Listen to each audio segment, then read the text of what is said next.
Kami dari Aceh Relief Squad itu supported by Kampung Hening. Apa itu Kampung Hening? Kampung Hening itu satu perusahaan yang sister company-nya dari Academy Trainer, berada di dalam asuhannya Ustadz Jamil Azaini dengan Bunda Sofi Betrik. Kalau ada teman-teman tahu Kampung NLP, nah itu saudaranya lagi gitu ya. Dan di dalam Kampung Hening ada sekolah konselor yang menelorkan IAC, Indonesian Association for Counseling. IAC sendiri menaungi teman-teman yang memiliki minat di dalam konseling, tidak harus psikolog gitu ya, tidak harus hipnoterapis gitu. Tapi nanti kita akan dimatrikulasi ke ilmuannya sehingga setara gitu ya. Nah, ini sekarang membernya mungkin sudah ada sekitar 50-an lebih lah, karena memang ini baru sampai ke batch 3. Hari ini bersama-sama ada sekitar 20-an orang, ada yang menggunakan Zoom, ada yang menggunakan apa namanya, ada yang menggunakan Zoom, kemudian ada juga yang menggunakan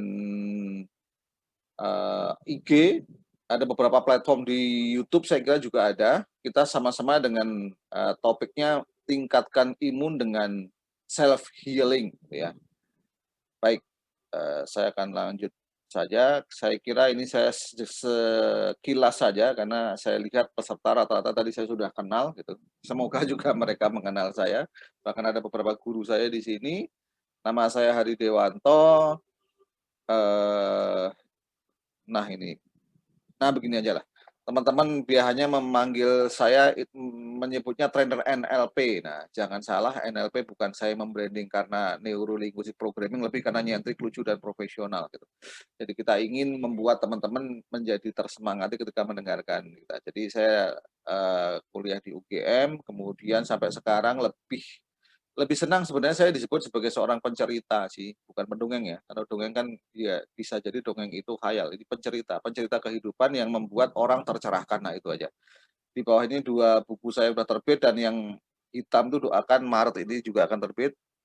Buku yang warna-warni ini Find the Happiness in You, bisa dikatakan buku NLP paling tebal di Indonesia. Kemudian yang tengah itu Find the Hypnotist in You, bagaimana kita mempelajari hipnosis.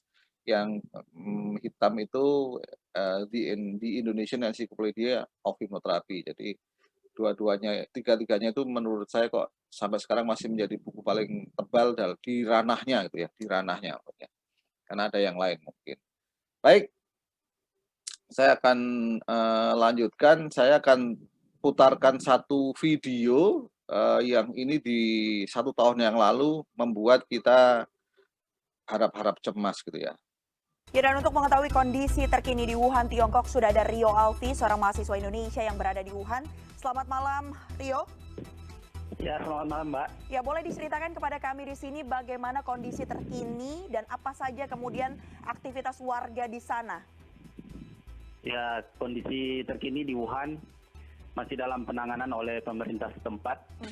Dan memang dalam 2 hari ini transportasi umum telah dihentikan untuk sementara waktu, baik subway atau metro, kereta api, dan bus umum. Kalau untuk bepergian kita masih bisa menggunakan taksi dan bisa jalan kaki dan sepeda juga. Kalau untuk aktivitas, untuk aktivitas masih berjalan dengan baik seperti biasanya. Di Wuhan sekarang masih terdapat 93 orang pelajar Indonesia yang tidak pulang ke tanah air. Jadi masih berada di Wuhan sekarang ini. Dan berita terakhir yang saya terima dari teman-teman, semuanya dalam kondisi baik dan sehat. Oke, baik. Kalau untuk aktivitas sendiri tadi Anda menyampaikan bahwa aktivitas sebenarnya berjalan dengan normal. Namun definisinya itu seperti apa? Apakah kemudian masih bisa melakukan aktivitas seperti misalnya pusat-pusat perbelanjaan atau kantor, sekolah, itu sendiri bagaimana kondisinya saat ini? Kalau untuk sekolah, kantor, dan lain-lain itu kan kebetulan sekarang lagi libur tahun baru di Cina ya. Jadi memang sekolah libur, terus kantor-kantor juga libur. Demikian. Oke, tapi kalau untuk masyarakat yang ada di sana sendiri, apakah kemudian masih tetap melakukan aktivitas seperti bepergian atau seperti apa? sekarang memang agak dibatasi untuk keluar rumah dan ke pusat-pusat keramaian. Hari ini saya coba ke Toserba untuk belanja. Barang persediaan untuk makanan tersedia, akan tetapi harganya agak sedikit mahal ya. Kalau sejauh ini apa saja kemudian upaya-upaya penanganan yang sudah dilakukan oleh pemerintah setempat di Wuhan? Apakah kemudian dikeluarkan imbauan untuk memang bertahan di rumah terlebih dahulu atau seperti apa, Mas Rio? Kalau saya pribadi itu himbauan dari kampus memang dihindari untuk keluar dari rumah, lebih baik stay di kamar gitu kan, sambil belajar. Dan memang kalau keluar harus memakai masker. Setelah dari luar kita harus mencuci tangan dan mencuci yang terkena muka gitu. Oke. Kalau menurut informasi yang saya dapatkan kan memang akses untuk keluar dan masuk menuju Wuhan ini kan telah ditutup ya. Berarti itu artinya kota ini kemudian sudah diisolasi begitu ya. Nah, sepengetahuan Anda berarti tadi sudah menyampaikan ada sekitar 93 ya Mas ya kalau tidak salah. Iya, sekitar mahasiswa. 93 orang. Oke, Iya. Sejauh ini ada imbauan dari KJRI kah terkait dengan hal ini? Untuk ke KBRI kita sudah melakukan koordinasi itu melalui Perhimpunan Pelajar Tiongkok Indonesia. Itu selalu dipantau oleh KBRI setiap hari kondisi terkini mahasiswa semuanya. Oke. Tapi memang belum ada informasi lebih lanjut ya bagaimana, apakah harap berkumpul di satu tempat atau seperti apa gitu, tidak ada hal spesifik Belum ada yang dinyatakan?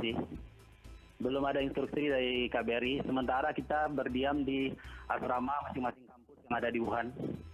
Baik, kalau seperti itu. Terima kasih banyak Mas Rio Alfi yang merupakan mahasiswa yang sedang berlokasi di Wuhan, Tiongkok. Jangan lupa untuk terus jaga kesehatan dan kita sama-sama berharap agar tidak terjangkit virus ini. Terima kasih Mas Rio.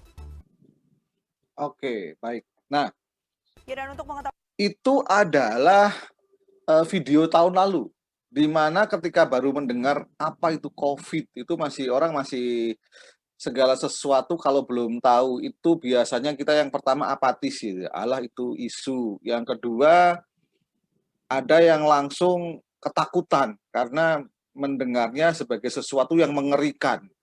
Ada yang di tengah-tengah gitu ya, harus cek anti-check dulu gitu. Nah, sejujurnya saya termasuk yang ketika pertama kali juga mengalami kecemasan ya. Bukan apa-apa karena tugas sebagai seorang public speaker yang dia hanya keliling-keliling Indonesia bahkan sampai ke luar negeri gitu ya. Dengan tiba-tiba harus mengalami lockdown. Di mana waktu itu saya mengadopsi dari beberapa orang termasuk Mas Jamil aja ini yang mengatakan ini bukan lockdown, ini lockdown. Jadi yang pertama hanya keberuntungannya turun, yang kedua kita terkunci tapi sebenarnya malah beruntung gitu. Nah, nanti kita akan bahas di selanjutnya. Tapi teman-teman untuk mensikapi ini memang kita perlu introspeksi ke dalam diri ya, bahwa ketika pandemi melanda itu pasti ada alasan ya, karena tidak ada di dunia ini segala sesuatu yang tanpa alasan. Ada selalu sebab, ada selalu akibat, ada asap kalau ada api ya. Dan itu tentunya pasti akan dihubungkan dengan yang namanya ketidakseimbangan alam. Alam itu sudah memiliki aturan-aturan tertentu ya, matahari terbit dari timur, tenggelam di barat, perputaran bulan, planet, semua udah ada aturannya, sudah ada algoritmenya sebenarnya. Bahkan tubuh manusia itu ada namanya sistem sirkadian, di mana jam 11 ke atas itu terjadi detoksifikasi, makanya kalau para pekerja-pekerja yang melek malam itu akan terjadi gangguan keseimbangan kesehatan, bukan apa-apa, karena detoksifikasi dia melek, padahal harusnya tidur. Kemudian kita tahu ada angin darat yang bertiup dari darat ke laut, yang selalu itu malam, supaya nelayan itu bisa berlaut. Kemudian dari angin laut dari laut ke darat itu pasti pagi, itu semua ada. Nah, ketika ada gangguan, maka terjadi ketidakseimbangan alam. Nah, ini kita mesti menyadari bahwa pandemi bukan hukuman ya, tapi pasti ada sesuatu dalam diri kita yang perlu diluruskan. Karena dulu kan kita memang berharap ya, dulu kita sangat berharap. Contoh yang dekat Jakarta, kapan ya Jakarta nggak macet? Nah, sekarang sudah nggak macet. Kapan sih bisa kerja dari rumah? Nah, sekarang udah terkabul. Itu sebenarnya bagian dari doa-doa kita. Nah, ketidakseimbangan alam yang terjadi apa? Ini jelas ya. Banjir, ini bulan hujan, masih bulan-bulan yang penuh dengan hujan, karena kalau Januari katanya kan hujan sehari-hari gitu ya. Terbukti memang bahkan kemarin kabel terbaru ada di Banjarmasin. Itu sedang selain rob juga hujan yang 3 hari berturut-turut. Bahkan di Bogor, di Cisarua banjir bandang. Dan pasti karena ada sesuatu ya. Kayak contoh Jakarta kenapa banjir? Karena, yang banjir-banjir itu memang daerah namanya bantaran banjir, memang, zaman Belanda dulu membuat, pohon-pohon teh, perkebunan teh di puncak itu membabat banyak hutan, maka kemudian kalaupun ada air yang akan dialirkan ke Jakarta, ke daerah-daerah yang kayak contoh yang paling jelas itu Kelapa Gading. Itu memang daerah daerah resapan air, tapi karena dibangun, apa namanya, banyak-banyak bangunan ya kalau banjir memang airnya memang ke situ. Yang lebih-lebih karena kita yang seringkali lupa membuang sampah sembarangan gitu, nganggep sungai tempat nah itu kejadian. Kemudian longsor ya kan, itu jelas karena, eee, pohon-pohon juga yang ditebangi. Nah, ketidakseimbangan, antara kesehatan fisik dan mental ini karena memang terputusnya dunia alami dengan ritmenya. Dan jelas itu karena dampak perkembangan teknologi. Kita tahu sekarang ada bahkan satu, istilah yang dibuatkan baru itu saya lupa istilahnya itu. Bagaimana orang sekarang Fujiting kalau nggak salah ya. Jadi orang itu dekat tapi jauh, jauh tapi dekat dengan apa? Handphone. Jadi kalau dulu musuh utama dari suami istri itu will dan pill, sekarang ya Gil ya, gadget idaman lain ya. Karena coba jujur aja sekarang, bangun tidur, baik suami, istri, atau anak, itu tidak mencari pasangannya, nggak nyari orang tuanya, yang dicari handphonenya kok. Ya semoga bukan termasuk saya ya, kalau saya handphone kalau terus saya jauh-jauhkan aja. Dan saya memang bangun mencari handphone untuk mematikan alarm sih. Nah, itu yang sudah jelas ketidakseimbangan karena kita jadi istilahnya disosiasi ya, spirited, terpisah dari kitahnya yang harusnya kita mendekat dengan alam, kita malah jadi menjauh dari alam karena asik sendiri gitu. Nah, kalau teman-teman mungkin nanti mau tahu ini, silakan baca di buku ini, di buku Atomic Habit ini karangan James Clear ini salah satu babnya menyatakan ada yang namanya butterfly effect. Apa maksudnya? Jadi gini, butterfly effect itu hal kecil yang bisa berdampak sangat besar. Kepakan sayap kupu-kupu yang kayaknya sangat ringkih di pedalaman Brazil sana, kalau terganggu itu menjadi ketidakseimbangan sehingga bisa mengakibatkan topan beliung di daerah California, Amerika. Mungkin Anda bisa nggak percaya dengan hal seperti ini. Tapi itulah nyatanya. Ini penelitian ya ilmiah. Yang nggak percaya nanti baca bukunya Atomic Habit. Bahwa perilaku-perilaku kecil, hal-hal kecil itu ternyata bisa mengakibatkan hal yang luar biasa. Makanya di Brasilia itu dilarang nangkepin kupu-kupu secara sembarangan. Karena ketika jumlahnya nggak seimbang, bisa dikatakan jumlah kepakannya itu jadi nggak seimbang, itu yang membuat puting beliung di negara lain. Kan luar biasa. Kayak Bogor ini kota yang kadang-kadang kasihan. Kenapa kasihan? Yang banjir Jakarta yang disalahkan orang Bogor, katanya dikirim dari Bogor gitu ya. Tapi yang saya mau garis bawahi bukan itu, perilaku-perilaku kecil yang dilakukan oleh satu orang itu berakibat kepada diri sendiri dan berakibat juga kepada orang lain gitu. Ini yang perlu kita sikapi teman-teman. Bahwa ketika pandemi melanda, yang kedua pasti tingkat kecemasan meningkat. Seperti di awal tadi saya sampaikan bahwa dulu itu hanya mitos. Bahkan sekarang pun masih menjadi perdebatan, katanya COVID itu hanya untuk menjatuhkan Trump. Ya, begitu Biden menang pasti selesai. Iya, kontrak politik di sana selesai, tapi COVID-nya kan tetap ada karena makhluknya ada.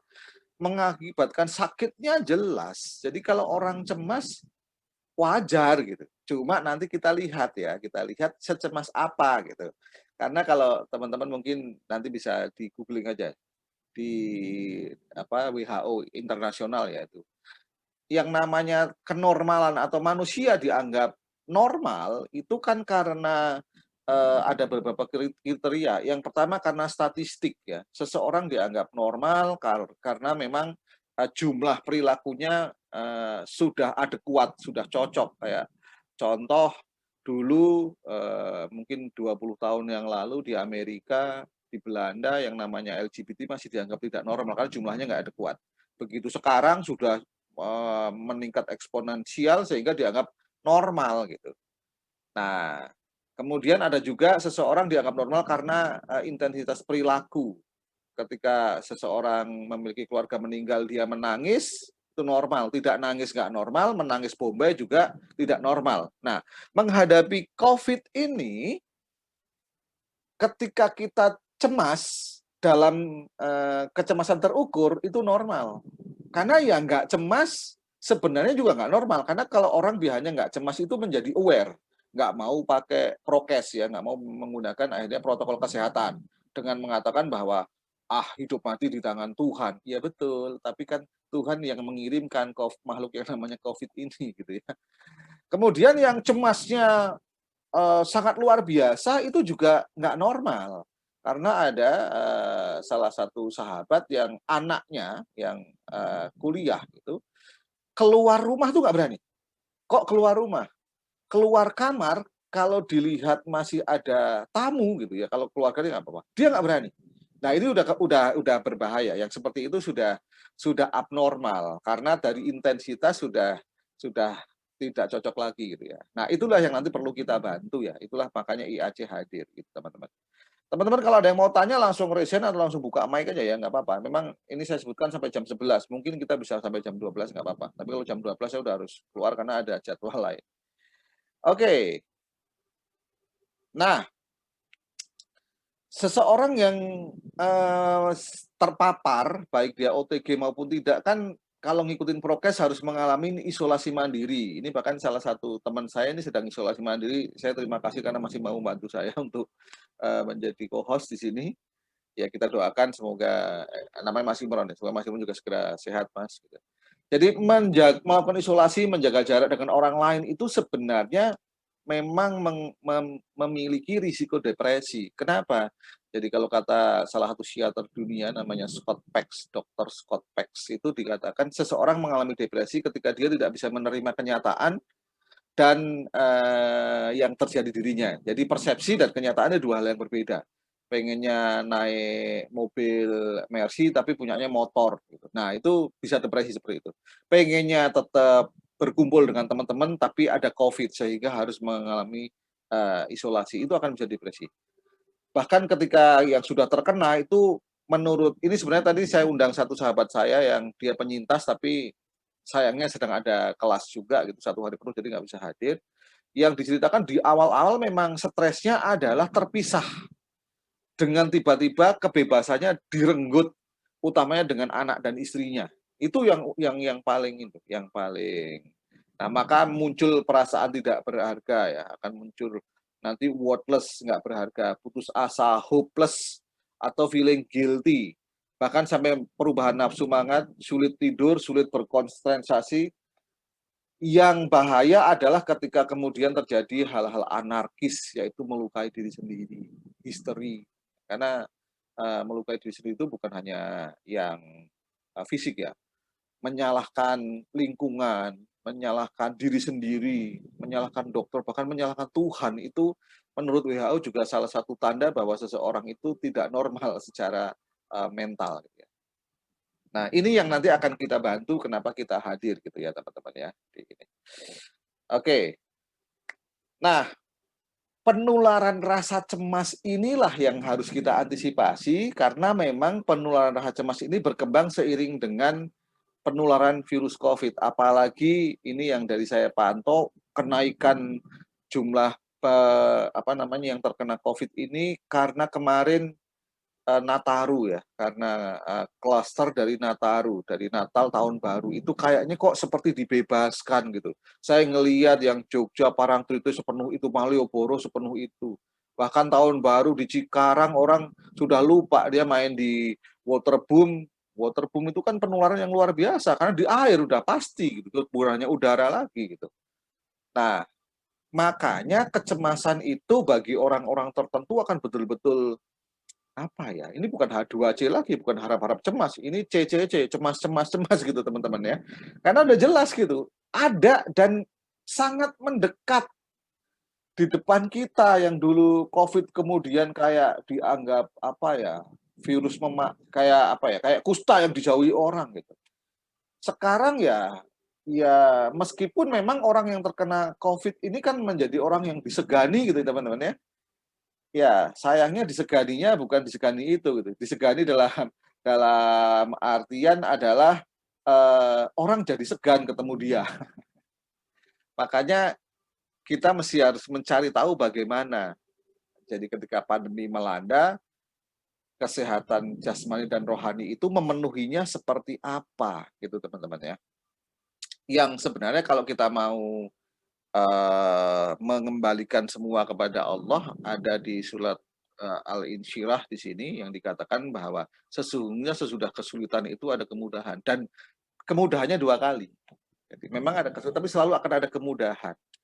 Maka ini bukan hanya mengajak secara apa ya, rhetorical bukannya, tapi memang benar-benar yuk kita kembalikan semua kepada yang di atas.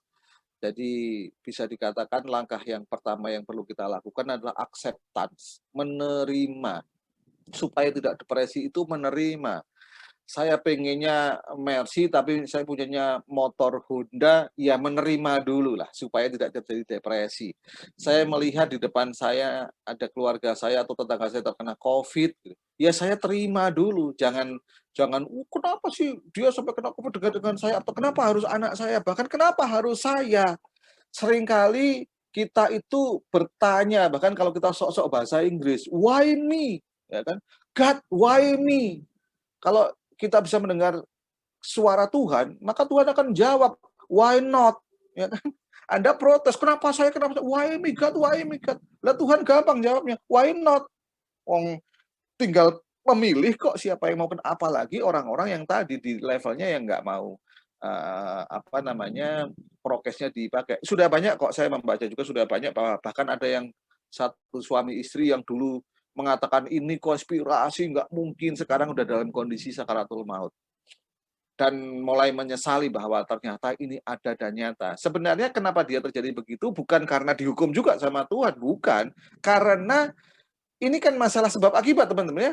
Virus itu nyata, virus itu akan menyerang orang-orang yang memang apa namanya, ignorance gitu ya, nggak memenuhi aturan-aturannya, yang harusnya cuci tangan, nggak cuci tangan, ya virusnya nempel. Kalau kemudian menginfeksi, jangan lagi-lagi nyalahin Tuhan, itu hukum sebab akibat kok gitu ya.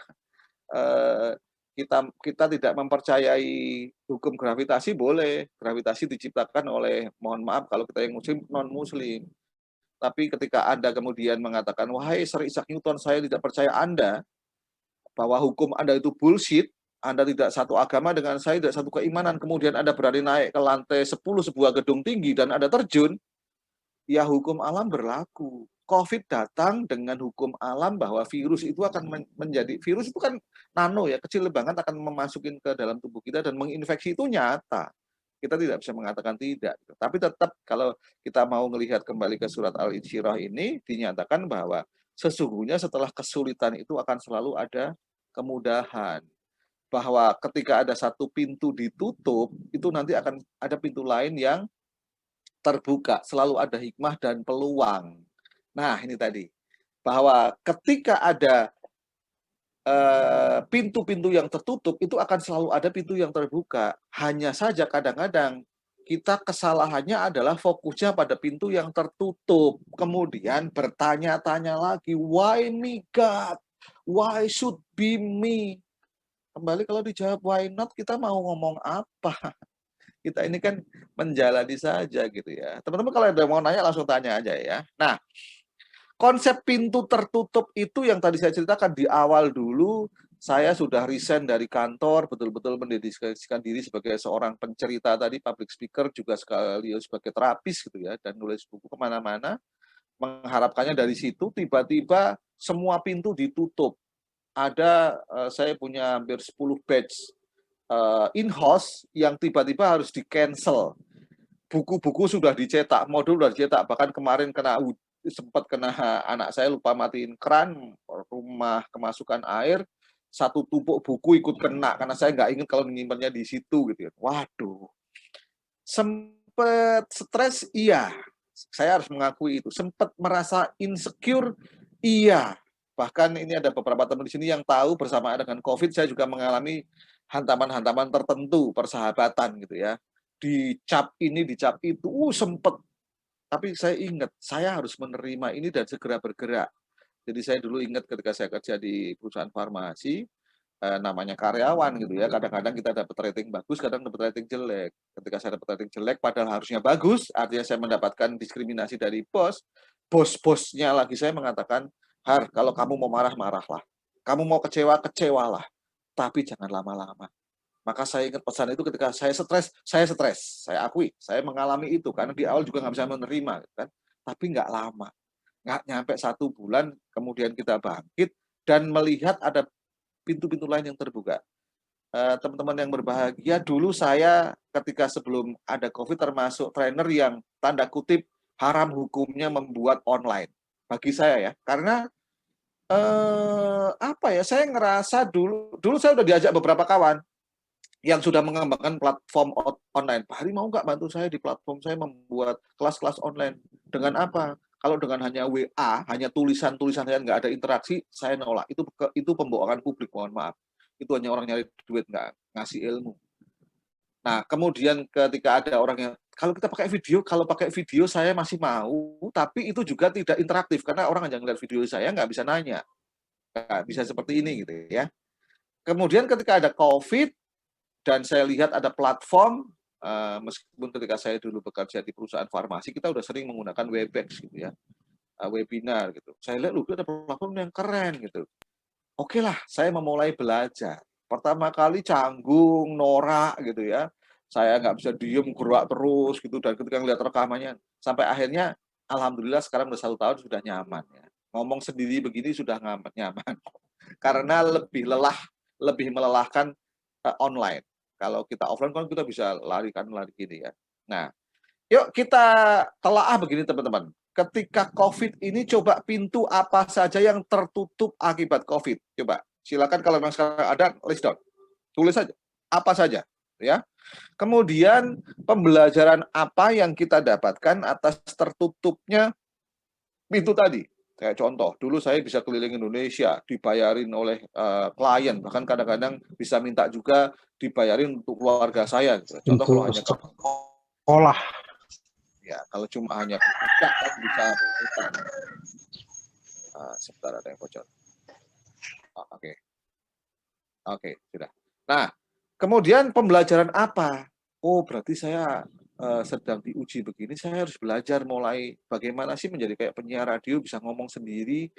Pertama dulu capek loh teman-teman, ngajak ngobrol nggak ada yang jawab, nggak ada yang ngerespon gitu ya. Lama-lama, kita udah terbiasa. Pace-nya udah bisa kita atur gitu ya. Nah, setelah kita mengetahui ada pintu tertutup, coba cek pintu baru apa yang terbuka. Dan saya sangat bersyukur dengan lockdown itu 1 bulan, jadi itu kan menjadi puasa ya, lockdown itu puasa.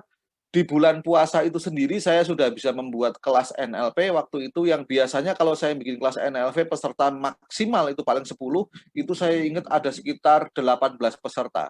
Yang biasanya hanya lokalan, sekarang bahkan nasional, bahkan internasional. Ada yang dari Malaysia, ada yang dari Singapura ikut. Nah ini berarti malah asikan online ya. Kita tidak ada di mana-mana, tapi kita ada di mana-mana. Ketika saya berpikir begitu, stres saya langsung drop. Memang istri masih stres. Terus gimana mas? Santai. Memang investasi untuk online itu setengah dari offline. Tapi jumlah pesertanya kan 2 kali lipat, 3 kali lipat. Jadi nggak usah khawatir. Rezeki nggak akan hilang dengan adanya COVID. Saya bersyukur saya termasuk yang rezekinya malah meningkat ketika ada COVID. Terima kasih untuk teman-teman semua ya. Kemudian peluang-peluang apa yang muncul atas terbukanya pintu baru tersebut? Silahkan ini kalau mau di-capture yang slide ini dan tulis sendiri nanti ya. Setelah ini boleh konsultasi dengan saya, kan nomor WA saya pasti tahu kan. Baik. Nah, kemudian Apa yang akan kita lakukan untuk menangkap peluang-peluang tersebut? Nah, silakan aja mulai kepikir. Ini teman-teman yang jualan online sekarang akan merasa banget keuntungannya, ya kan? Karena tetap bisa jalan. Itu ya kira-kira ya. Silakan di noted nanti dicatat. Baik.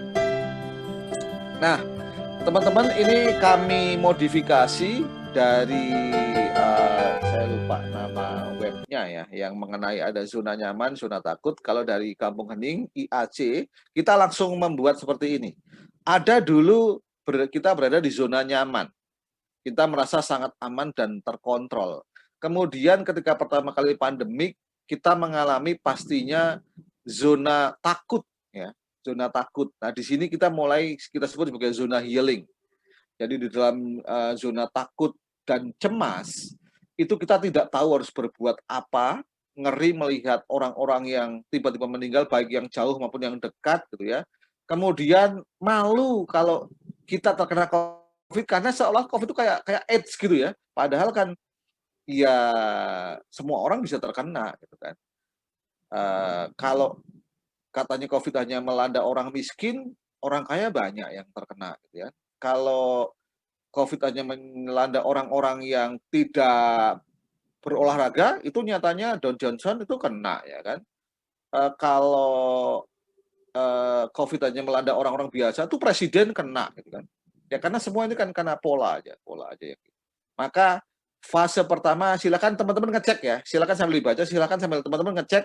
Kalau perlu saya minta tolong di chat, teman-teman ada di mana sekarang, ya kan? Coba ada di mana gitu. Fase kedua adalah fase adaptasi dan belajar.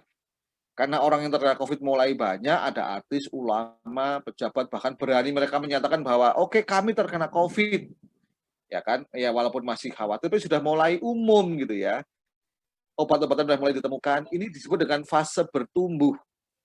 Nah, kalau sudah fase bertumbuh, maka mulailah fase developing tadi. Kemudian kita mulai fase contributing.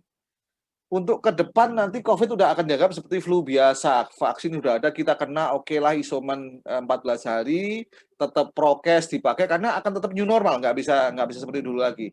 Nah, bahkan salah satu guru saya yang namanya Bosman, Mas Mardigu, Mas Wowi, udah mulai, yuk kita menjadi donor untuk plasma convalescence ya, gitu. Itu berarti contributing. Nah, insya Allah saya bisa berani menyatakan bahwa saya ada di zona contributing. Nyatanya hari ini ada. Meskipun saya belum pernah kena, naudzubillah semoga jangan kena ya. Setahun yang lalu saya sudah pernah mengalami demam tinggi selama 4 hari ya kan. Itu gara-gara saya nggak bisa menerima ketika saya memberikan pelatihan, listriknya jeblek terus, mati terus gitu kan. Tapi itu belum zaman COVID. Kalau itu udah zaman COVID, pasti saya udah didiagnosis COVID. Gitu. Dan saya udah melewati masa-masa itu, saya berharap teman-teman ada di fase 3. Nah, silahkan yang mau di fase 1, 2, atau 3 gitu ya.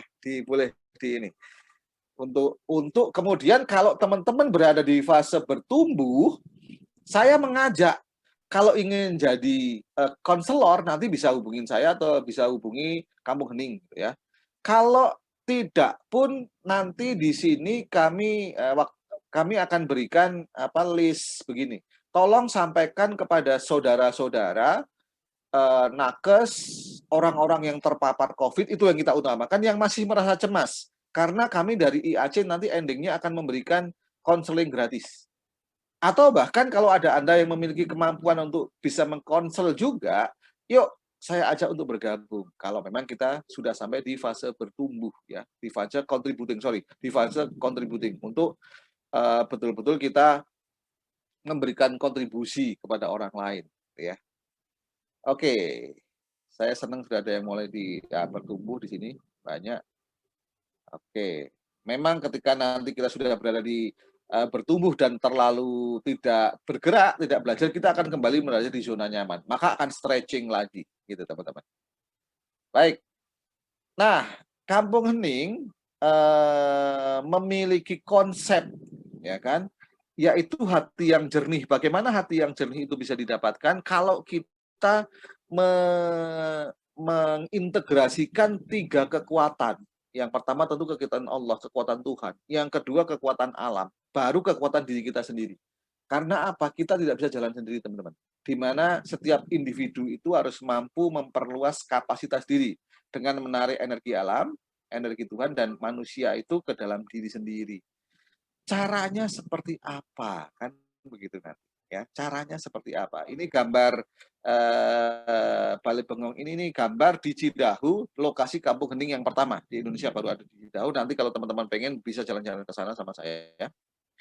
Untuk melihat di sana banyak sekali tumbuhan-tumbuhan yang usianya ratusan tahun. Di sana juga ada air terjun. Karena salah satu caranya adalah nanti kita ke sana.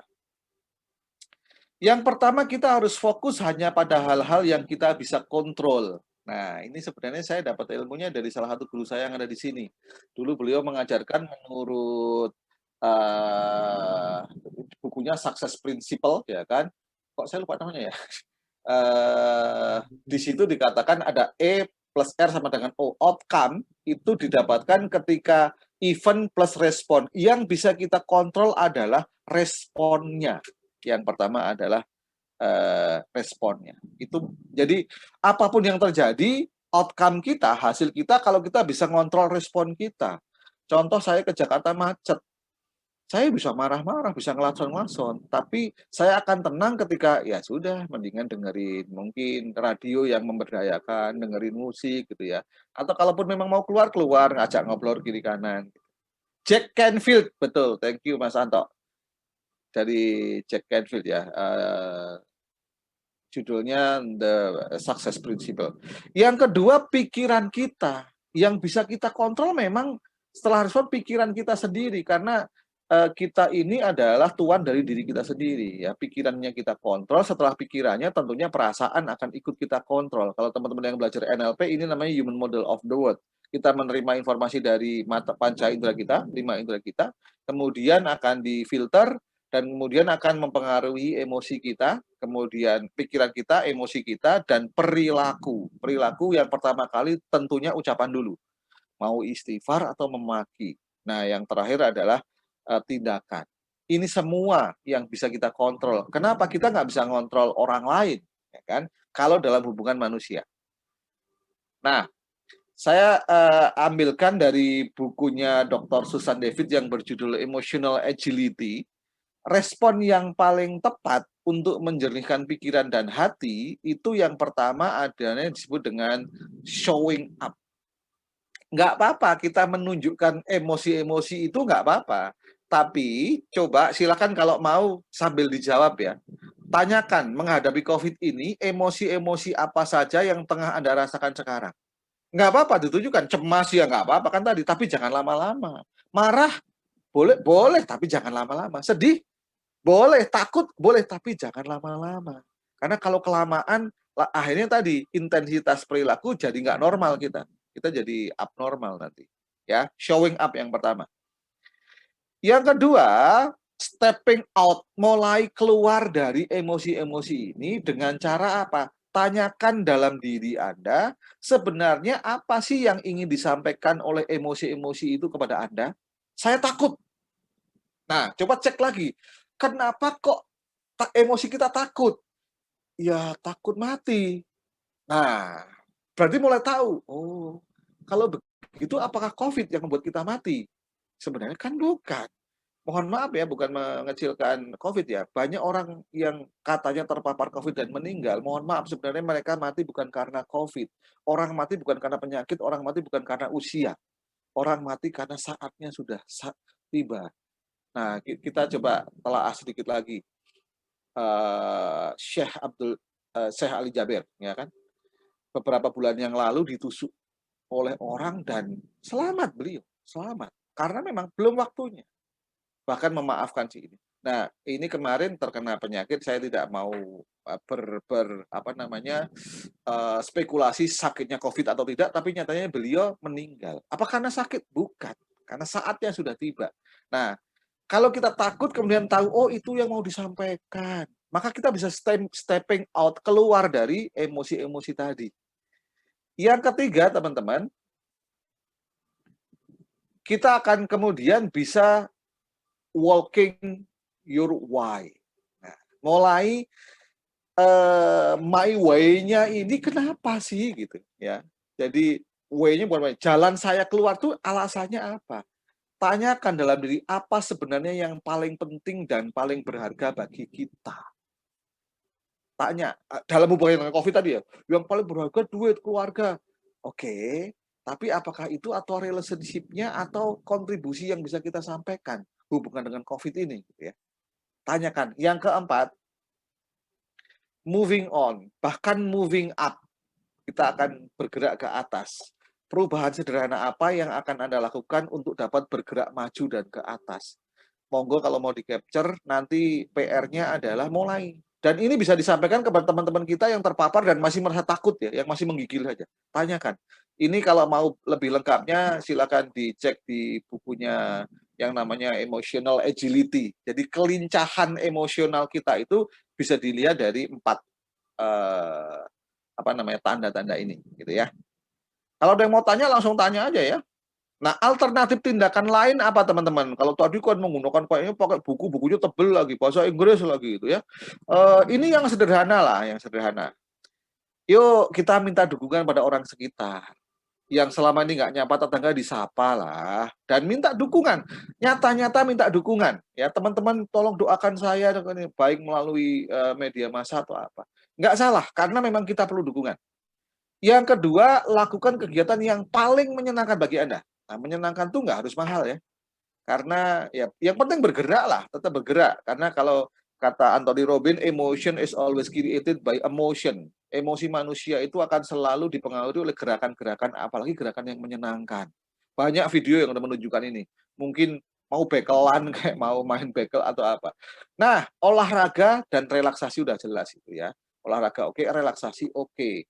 Maka saya jadi ini adalah dulu ruang terapi saya, sampai sekarang juga masih ruang terapi, tapi masih nolak orang gitu ya. Saya jadikan sekarang studio mini. Di sini saya selain nulis buku, siaran Zoom juga nonton film. Karena Netflix itu murah kok. Kita bisa nonton film dan banyak sekali bisa informasi yang menyenangkan gitu ya. Nonton film yang memang ada manfaatnya. Bahkan kadang saya cuplik-cuplik adegan-adegannya untuk mengayakan kelas-kelas saya. Karena asik gitu. Ini 3 alternatif tindakan. Kemudian satu lagi teman-teman, ketika kita mendapatkan informasi, sekarang kan informasi sudah nggak terbendung lagi ya, karena media sosial yang luar biasa.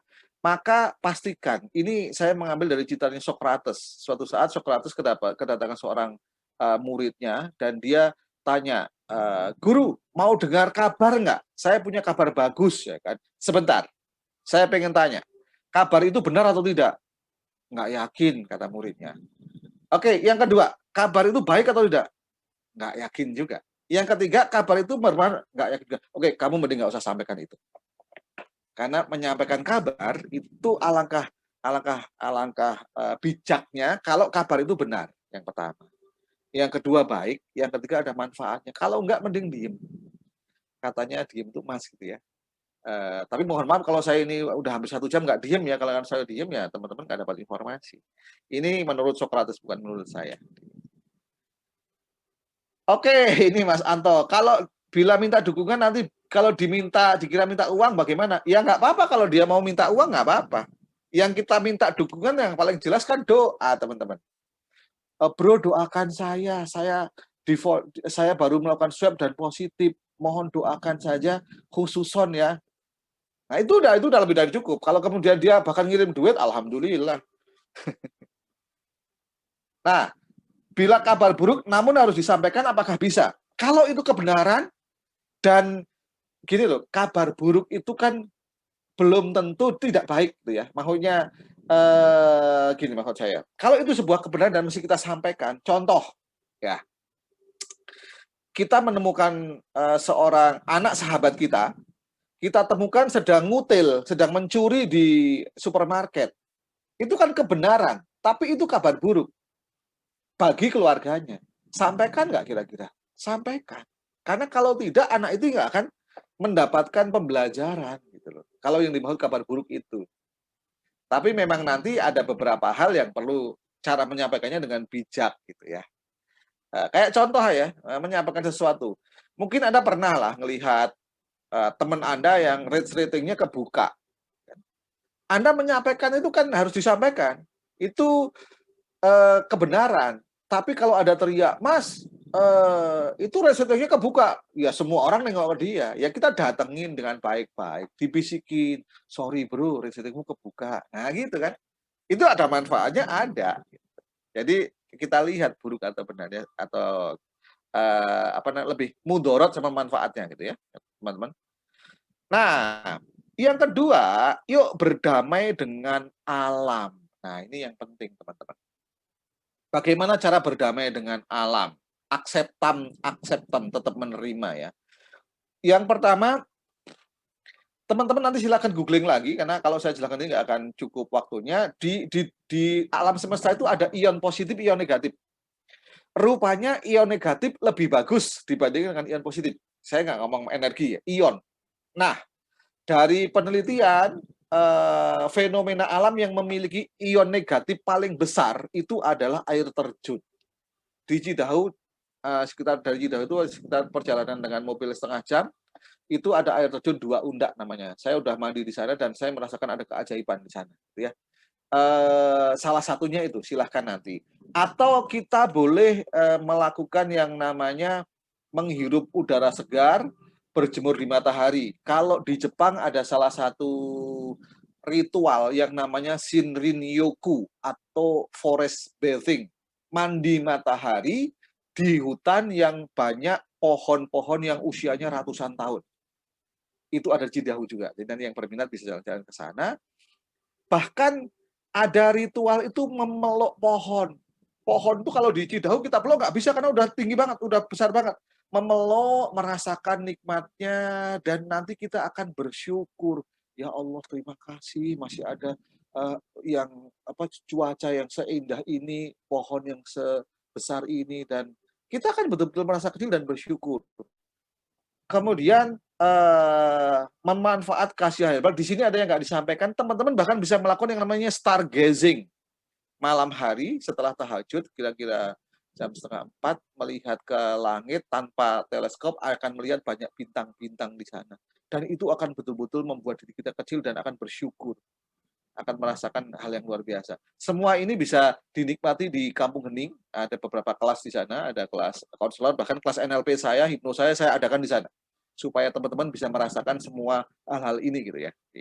Nanti mungkin teman-teman udah pernah ngalamin yang ada di Zoom ini boleh memberikan testimoninya nanti. Nah, kemudian ada lagi, rupanya kita bisa berbicara dengan semua makhluk Allah. Kalau teman-teman mungkin pernah membaca bukunya Profesor siapa namanya yang dari Jepang itu, Emoto ya, yang bagaimana kalau air itu diajak ngobrol dengan kata-kata yang baik, kemudian dibekukan, kristalnya akan kristal yang menyenangkan, ya kan? Masaru Emoto, betul. Nah, rupanya bukan hanya itu, tumbuhan, Anda punya tumbuhan, ya kan? Istri saya tuh punya banyak tumbuhan, punya anggrek. Sekarang anggreknya betul-betul tumbuh. Itu setelah saya kasih masukan, ajak ngobrol. Kamu kalau ke situ diajak ngobrol, gila kali ngajak ngobrol tumbuhan, nggak percaya, doain. Dan betul, mekar luar biasa, karena mereka tahu gitu ya. Bahkan teman-teman yang punya kendaraan ya, ketika nyuci kendaraannya, ajak ngobrol, ucapkan terima kasih. Ya, ucapan terima kasih, kemudian puji dia. Itu akan lebih awet dibandingkan yang dipakai nggak pernah dicuci, ditendangin itu. Yang mati pun bisa. Nah, COVID-19 itu kan virus ya, itu kan makhluk Allah juga. Bisa diajak ngobrol teman-teman. Nanti di ending sesi ini saya akan sharing yang namanya meditasi cinta kasih. Itu kita akan ngajak ngobrol diri kita, dan itu bisa dipakai untuk ngajak ngobrol COVID. Salah satu artis yang berhasil menangani kasus kankernya adalah almarhum siapa kemarin itu, kok lupa sih, Ria Irawan yang kena COVID, itu dia ngajak ngobrol ini ya. Kemudian kankernya itu mengecil dan hilang, lupa. Kemudian tidak pernah ngajak ngobrol lagi, bahkan pola hidupnya mungkin udah lupa lagi, akhirnya ya kena lagi ya sampai ya lagi-lagi meninggalnya bukan karena itu, karena udah waktunya kan gitu saja.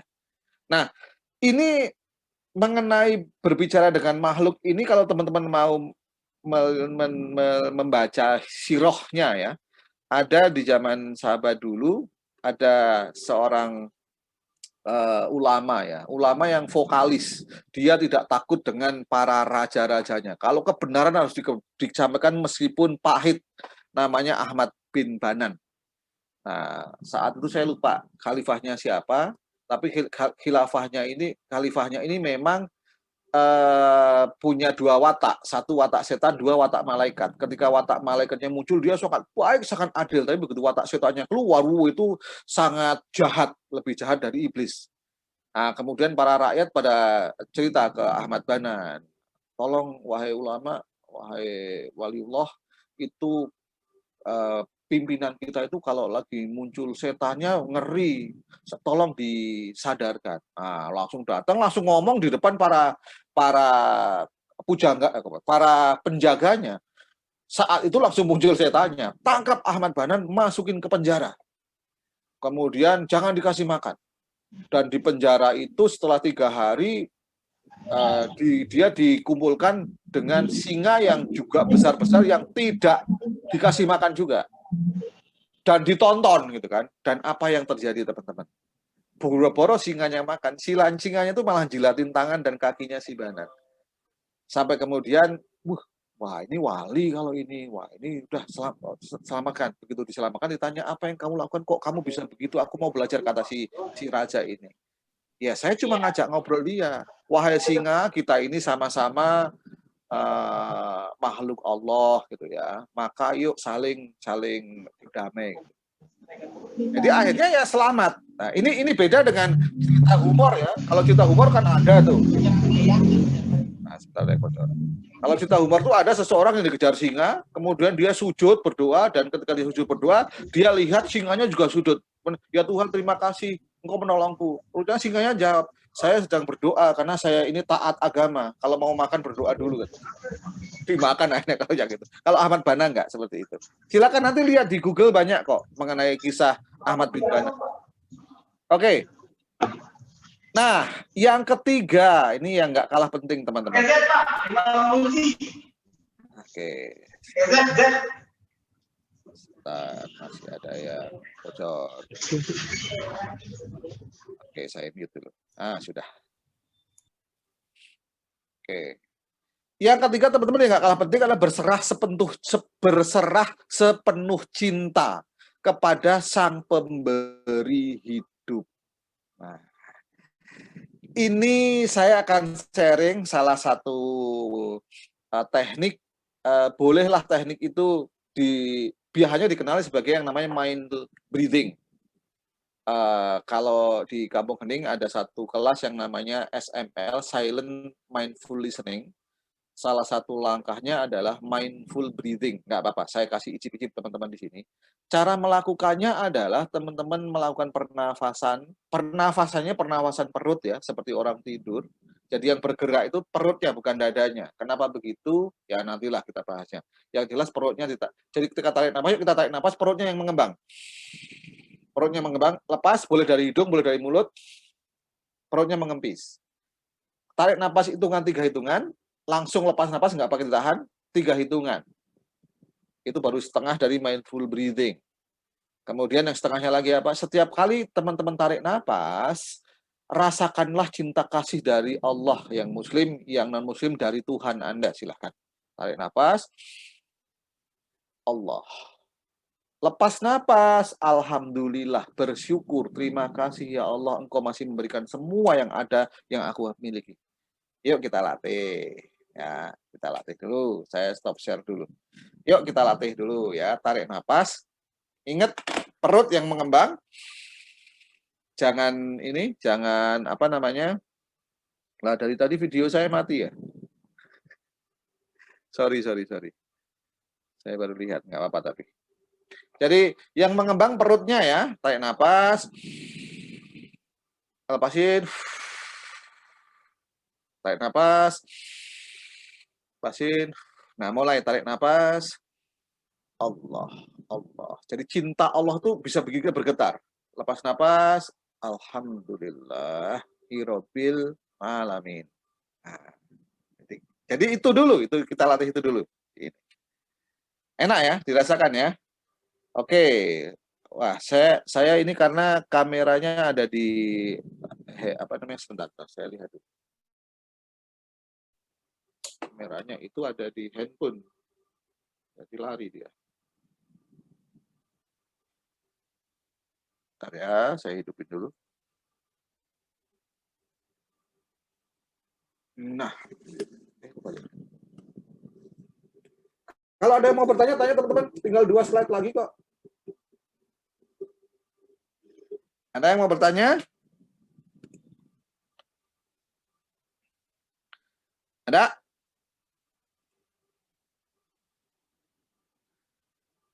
Baiklah, kalau nggak ada, saya lanjutkan. Nah,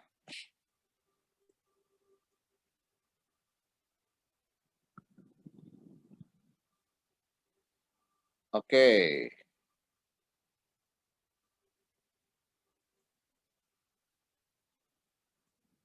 Kita mesti yakin teman-teman bahwa semua yang terjadi itu karena cintanya kepada kita.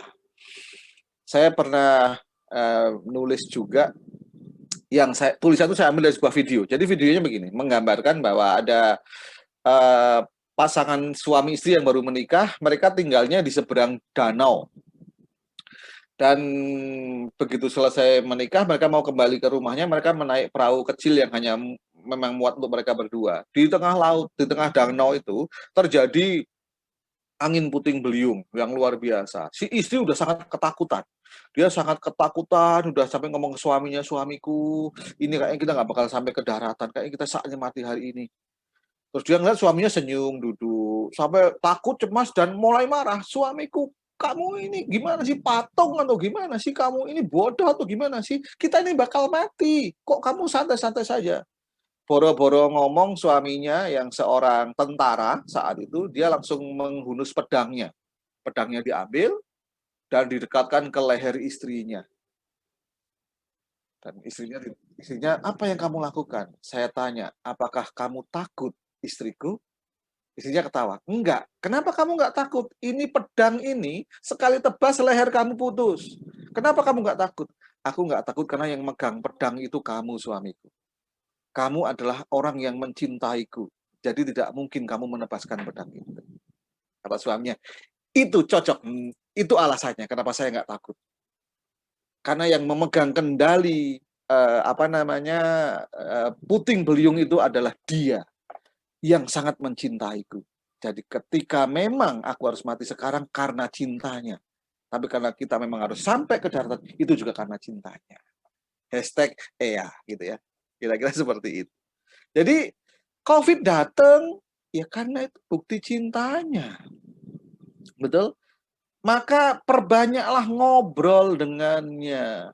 Perbanyaklah berkholwat. Ini yang makanya mungkin teman-teman di sini kalau yang tahu buku-buku saya tebel itu karena saya mengikuti salah satu saya baru tahu karena saya melakukan itu udah lama dan saya baru membaca lagi dari salah satu kutipannya Syam Tabrizi, gurunya Maulana Rumi, yang dikatakan setiap pagi ketika matahari itu mau terbit, itu akan terjadi banyak keajaiban, maka jangan tidur lagi. Nah, kemudian saya menulis. Ini juga dilakukan oleh Wayne Dyer ya. Wayne Dyer itu salah satu penulis yang sampai punya 40 buku, itu bestseller. Rupanya dia cara melakukannya begitu. Dia non-muslim, dia melakukan begitu. Setiap pagi dia hanya akan bangun dan kemudian ngobrol dengan sang pencipta, dengan megang satu pena dia nulis. Nulis apapun nggak pernah dikoreksi. Yang ngoreksi nanti editornya. Kalau saya nulisnya pakai handphone, sambil nyender pakai handphone dan saya ketik-ketik aja. Nggak pernah mengkoreksi. Koreksinya nanti. NLP, nulis lalu periksa. Nah, nanti aja. Gitu. Dan alhamdulillah bisa jadi buku yang tebel-tebel gitu. Nah, itu karena apa? berkat ngobrol dengan yang di atas. Nah, kalau sekarang khususan COVID, ngobrol. Tapi jangan bertanya lagi ya, kenapa saya? Why me? Nanti why not lagi jawabannya. Gitu teman-teman ya. Nah, ini salah satu buku kalau mau lihat, ini novel sebenarnya, karya Elif Shafak, berjudul The 40 Rule of Love. Rule nomor satu adalah, bagaimana kita melihat Tuhan, how we see God is a direct reflection of how we see ourselves. Bagaimana kita melihat diri kita. Jika Tuhan itu selalu membawa pikiran-pikiran mengenai ketakutan dan menyalahkan, itu berarti terlalu banyak rasa takut dan kebencian dalam diri kita. Kalau kita melihat Tuhan itu sebagai seseorang atau satu zat yang penuh dengan cinta, maka kita juga akan seperti itu. Nah, ini bahasa Indonesianya. Jika kita memang Tuhan sebagai figur yang suka menebar kemarahan dan ancaman, maka suasana hati kita pun akan kerap diwarnai dengan perasaan takut dan rasa bersalah. Karena ekspresi diri kita lebih sering diliputi oleh kemarahan dan dorongan menyalahkan keadaan untuk orang lain. Sebaliknya, apabila kita memang menganggap Tuhan sebagai figur yang penuh cinta dan belas kasih, suasana hati kita akan dipenuhi dengan rasa cinta, syukur, penuh kedamaian. Ekspresi diri kita juga akan diwarnai dengan kelembutan, empati, dan serba memaklumi atau memaafkan. Hashtag EA lagi ya, teman-teman ya. Artinya ini sederhana. Retorika, gampang diomongin, susah dipraktekin. Nah, kalau Anda ngomong begitu, itu yang terjadi. Karena ada satu hadis qudsi juga kan, ana idzadzani abdi bi, aku ini berperilaku seperti yang hambaku prasangkakan. Maka perbanyak ngobrol, teman-teman. Di dalam ketika si Syam Tabrizi mengatakan ini, ada yang memprotes muridnya. Tapi bukankah Tuhan itu maha menyiksa, meskipun maha mengasihi, maha memaafkan sekaligus maha menghukum. Jangan-jangan ini hukuman. Ya mungkin benar. Tapi coba cek, rahmatnya senantiasa mendahului murkanya, kasihnya jauh lebih luas ketimbang amarahnya. Maka di yang Al-Insyirah tadi dikatakan di dalam kesulitan ada kemudahan. Kemudahannya dua, kesulitannya satu.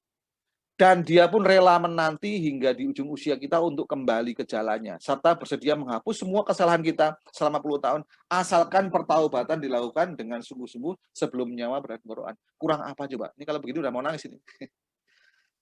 Gitu ya teman-teman ya. Nah, ini kami dari IAC yang disupport oleh Kampung Hening memberikan layanan konseling, dilakukan melalui telepon maupun video call maupun Zoom, juga layanan untuk mengirimkan doa harian, video tulis yang sedang terkena COVID, khususon itu ya. Kalau yang sehat-sehat aja nanti dulu lah, mohon maaf ya. Tolong disampaikan ke teman-teman yang lain untuk bisa mendapatkan layanannya. Link dari untuk registrasinya sudah saya berikan di WA. Kalau nanti mau minta lagi boleh saya berikan. Kenapa kita melakukan itu, ya kan? Sebelum ke sana, saya berikan hadiah dulu untuk teman-teman. Sambil saya istirahat minum, saya berikan hadiah.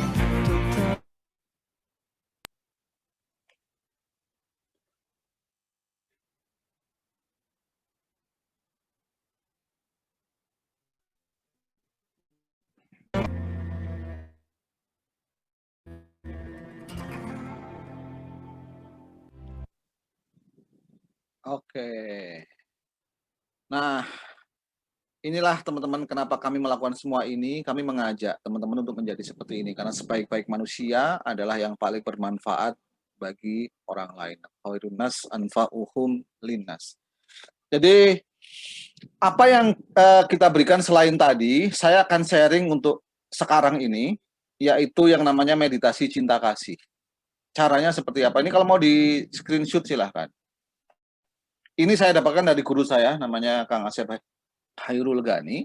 Jadi nanti kita akan melakukan mindful breathing, tutup mata, fokus pada nafas Anda, 3 tarik, 3 lepas, tarik, cinta kasih Allah, lepas alhamdulillah.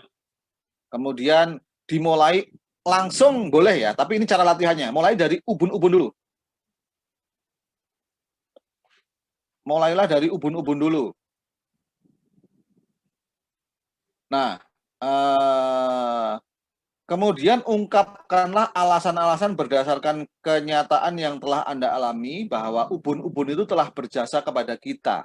Kemudian minta maaf kepada ubun-ubun kita ketika kita pernah melakukan segala sesuatu yang melukainya, baik secara lisan maupun tidak, meskipun hanya dalam pikiran ya. Kemudian lakukan terus sehingga ubun-ubun itu memberikan tanda. Teman-teman yang pernah belajar mengenali pat akan tahu ada tanda mungkin semacam kesemutan, hangat, dingin, semuanya benar. Nah, kalau sudah, doakan untuk kebaikan ubun-ubun tadi. Wahai Tuhan, ya Allah, berikanlah kepada ubun-ubunku kebaikan, kebahagiaan, dan kedamaian, kesejahteraan, dan cinta, dan keberlimpahan. Setelah itu mohon dukungan. Wahai ubun-ubunku, dukung diriku mencapai cita-citaku. Bagi yang kena COVID, berarti nanti selain ubun-ubun bisa langsung kemana? Paru-paru, jantung, mana yang terasa menyesakkan itu. Dan minta dia dukungannya untuk itu. Sampai sini dulu, bisa dipahami? Bisa? Kalau bisa, kita akan bersama-sama. Bentar.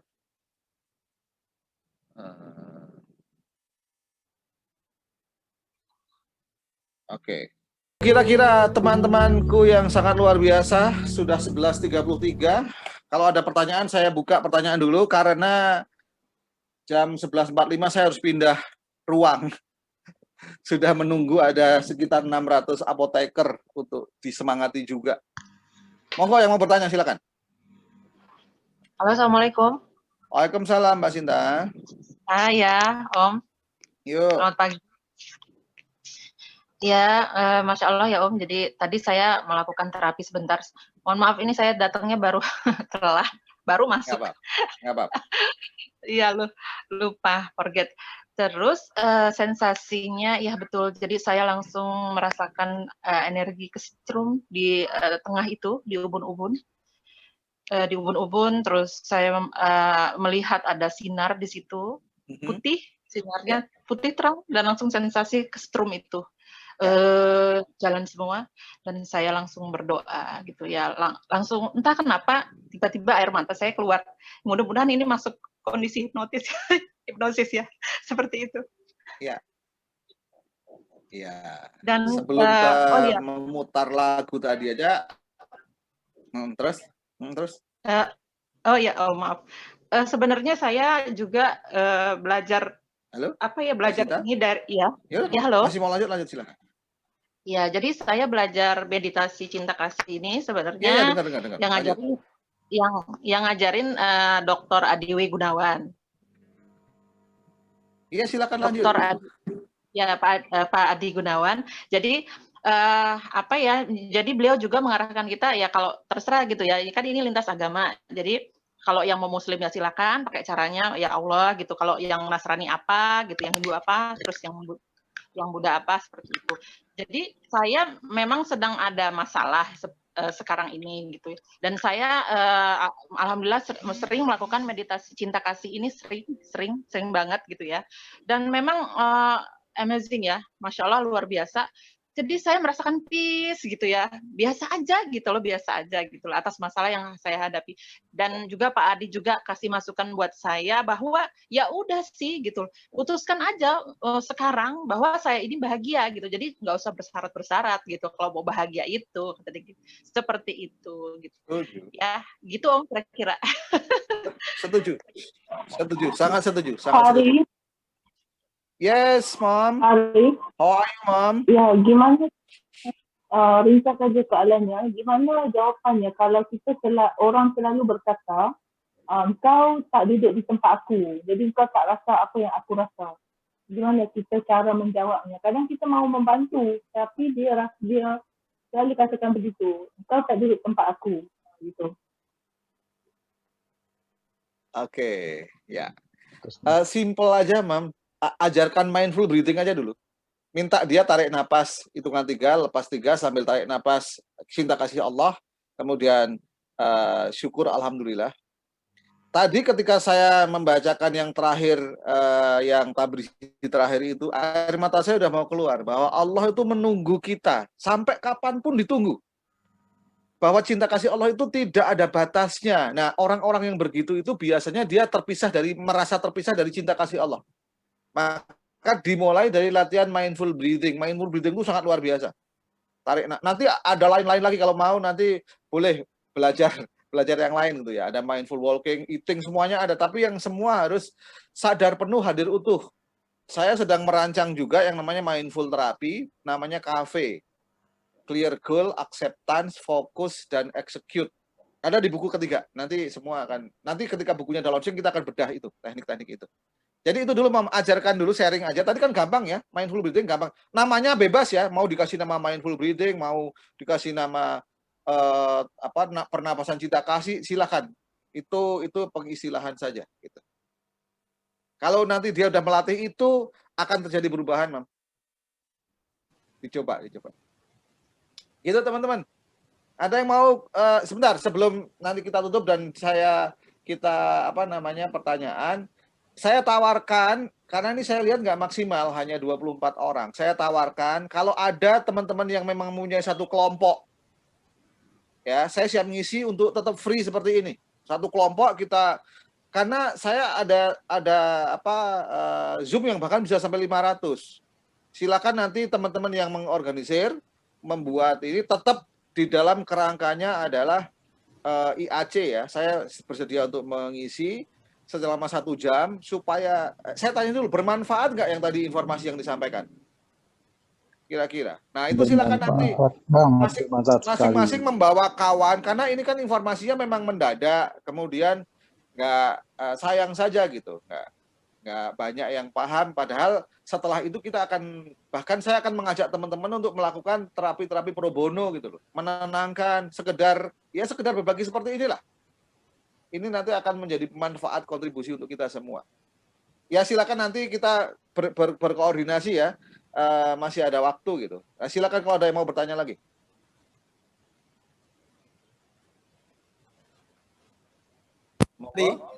Yes, Pak Edi. Mau ini sedikit, mau nanya sedikit. Ini saya juga kondisi sekarang ini sedang mengikuti persiapan COVID ini. Jadi apa yang Pak Ari sampaikan itu masuk ke dalam diri saya. Dan saya cocokkan dengan program pemerintah gitu. Salah satu sekarang ini kan mengajak masyarakat kita untuk ikut imunisasi. Sementara imunisasi ini banyak sekali segala macam ya rintangan. Sementara saya punya organisasi, dan organisasi saya besok insya Allah dalam waktu mungkin minggu depan, saya punya anggota ratusan Bapak. Jadi ini mau saya kelompok, nanti akan saya bilangin sama Pak Ari, sehingga semuanya ini akan mendapatkan ilmu tambahan. Nah udah gitu. Sediakan aja Zoom-nya. Ya. Ya kan, kalau pakai Zoom kita juga boleh. Ya. Kan? Ya. Jadi pertanyaan mereka, saya isi free, dah. Oke. Pertanyaan saya satu Pak Ali, itu dari konsep self expansion itu yang tadi 3 ini, Tuhan, alam, manusia. Nah, ini bagaimana kita menerapkan untuk orang lain, ke diri kita tadi dengan berzikir, dengan mindfulness, insya Allah kita akan coba terus. Demikian Pak Ali, mohon arahan. Terima kasih. Baik. Sebenarnya untuk diri kita dan untuk orang lain sama Pak Edi, tapi memang ke kita dulu, self expansion dulu, ke kita dulu. Kemudian orang lain kita tanyakan nanti goalnya apa. Kemudian kalau goalnya apa, ke diri bagaimana mengimplementasikan goal tadi. Berhubungan dengan alam apa yang kita lakukan, dan berhubungan dengan Tuhan apa yang kita lakukan. Jadi ada 3 tindakan yang disesuaikan dengan goal dulu tadi. Nah kalau ini yang kita di sini dimintakan goalnya adalah melawan COVID. Maka tadi 3 tadi. Goal saya ingin menjadi trainer handal. Nanti caranya berbeda juga. Oh, saya nulis buku, saya mulai membuat kelas-kelas gratis dulu gitu. Intinya bermanfaat. Ini yang disebut dengan ekologis sebenarnya. Kalau kata ini ada guru saya di sini, ada Dr. Zen itu. Good for me, good for you, good for others, good for universe.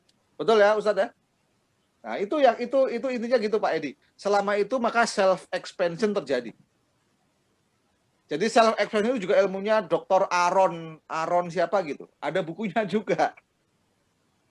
Nanti saya carikan referensinya.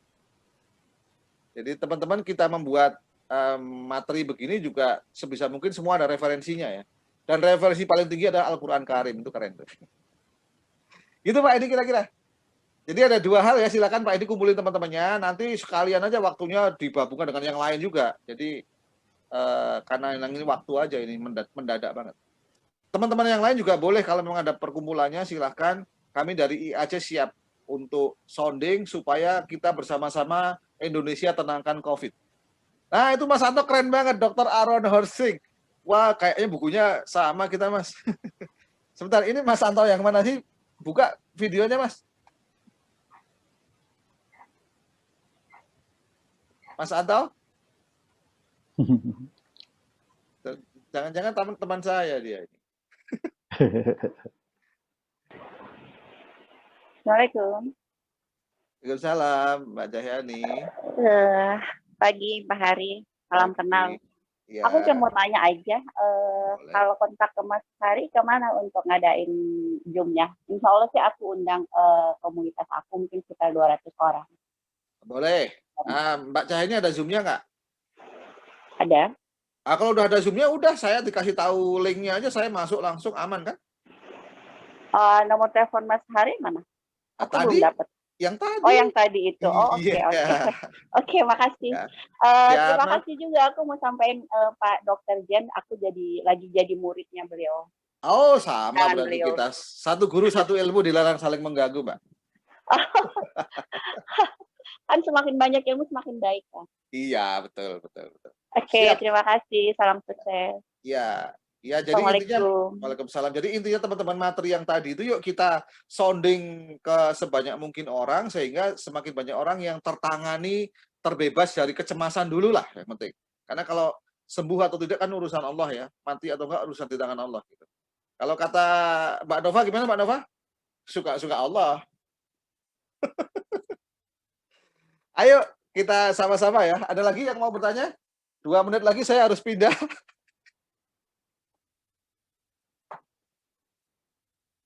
Sebenarnya yang 2 menit lagi itu free juga, cuma khusus untuk apoteker. Jadi kalau yang belum jadi apoteker, belum bisa ikut. Dan materi yang berbeda. Ada yang mau menyampaikan lagi? Nah, kalau enggak, saya mau minta kata terakhir dari guru saya, yaitu Ustadz Jen. Ustadz Jen mungkin ada yang mau disampaikan untuk... Baik, Pak Mas Hari Dewanto.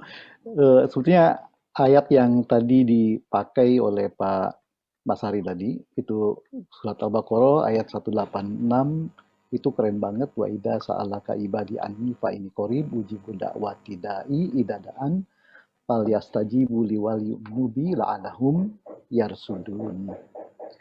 Kalau hambamu bertanya kepadamu tentang aku, sesungguhnya aku ini dekat, aku mengabulkan, mengijabah doa orang-orang yang berdoa kepadaku. Oleh karena itu, ikutilah petunjukku supaya kamu mendapatkan kebenaran. Dan ini sebetulnya meditasi cinta kasih yang juga ada di dalam buku Find the Hypnotist in You, mengajak dialog semua bagian-bagian tubuh kita yang semuanya penting. Berterima kasih. Terima kasih kepada ubun-ubun, terima kasih kepada mata, terima kasih kepada kaki, terima kasih kepada semua bagian tubuh kita. Itu merupakan bagian dari rasa syukur kita kepada Allah. Dan semakin kita bersyukur, itu Allah akan berikan lebih banyak lagi nikmat, rahmat, anugerah, berkah kepada kita. Jadi saya kira kafe terapi tadi seharusnya dijelaskan juga itu, Mas Hari. Bagus ya. Sesi yang lain ya. Karena intinya sebetulnya permasalahan dalam hidup ini sebetulnya karena kita tidak mempunyai arah yang jelas, clear goal itu. Dan yang kedua itu acceptance, menerima diri kita apa adanya, menerima orang lain apa adanya, menerima dunia apa adanya. Tidak perlu protes, tidak perlu mengeluh karena semua yang terjadi di dunia ini, termasuk bencana, termasuk pada diri kita, semuanya terjadi dengan izin Allah dan semuanya sudah tertulis di Lauhul Mahfuz sebelum Allah menciptakannya. Oleh karena itu, merasa kecewa dengan ketentuannya itu sebetulnya tidak ridho. Kalau kita ridho, Allah juga ridho.